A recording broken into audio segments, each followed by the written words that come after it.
After our annual meeting, I can say I'm grateful for the confidence that all the euro area ministers showed and expressed by unanimously endorsing our annual report for the year 2013.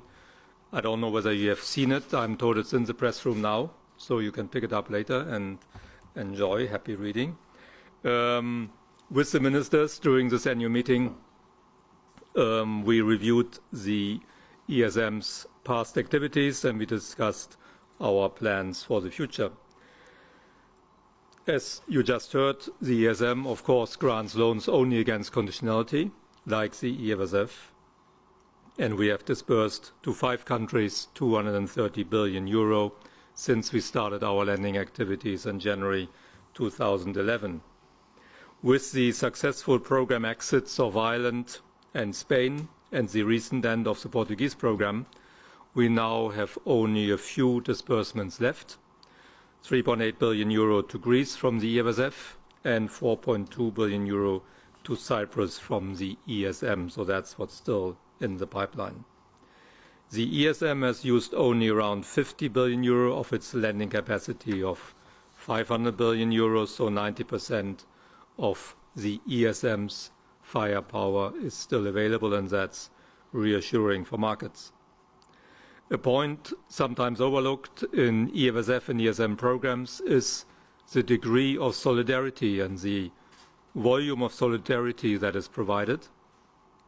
The loans that we grant carry very low interest rates and they have long maturities. In the case of Greece, there was even an interest deferral for the first 10 years. In our annual report, you find calculations. We tried to estimate how much program countries saved in their budgets last year as a result of these very positive lending criteria. Greece, for example, saved 8.6 billion euro last year alone. That's equivalent to 4.7% of the Greek GDP. And these benefits will be repeated year after year. In order to finance our loans, EFSF and ESM regularly go to the markets, as you know. I sometimes talk about that at our press conferences. From 2011 to last year, the EFSF funded 119 billion euro.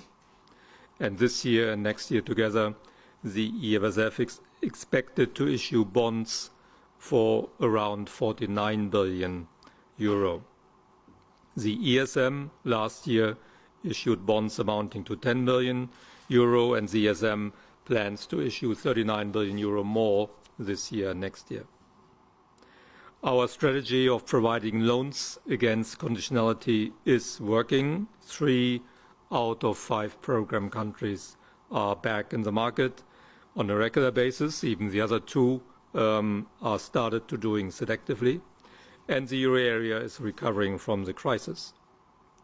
The declining intensity of the crisis does not mean that we at the ESM, with our staff of today 128, will get out of business.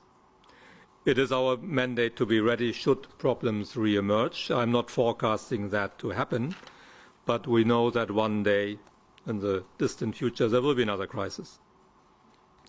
Our funding activity will remain intense. I mentioned the 30 to 40 billion euros that we will issue on a regular basis because we have a mismatch between the maturities of our loans and the maturities of our bonds and bills. So we have to permanently roll over our bonds till the loans are being repaid. So this means 30 to 40 billion issues per year in bonds. Also, as another work stream, we are setting up our early warning system, which is mentioned in the ESM treaty, to make sure that former program countries are able and will meet their payment obligations. This early warning system applies to both EFSF and ESM programs. To avoid duplication, we joined the European Commission in its post-program surveillance missions to the former program countries twice a year. Last point of our work program, As you know, there was a political agreement reached on the ESM direct recapitalization instrument, so that the ESM could act as a final backstop, the last line of defense for troubled but viable banks that are systemic within the euro area. This instrument must still be approved by member states and the Board of Governors, but we at the ESM received the mandate from the Eurogroup to be ready later this year when the results of the comprehensive assessment for the largest banks from the SSM are released. We are working on that, and of course we will be ready when that is necessary. Thank you very much.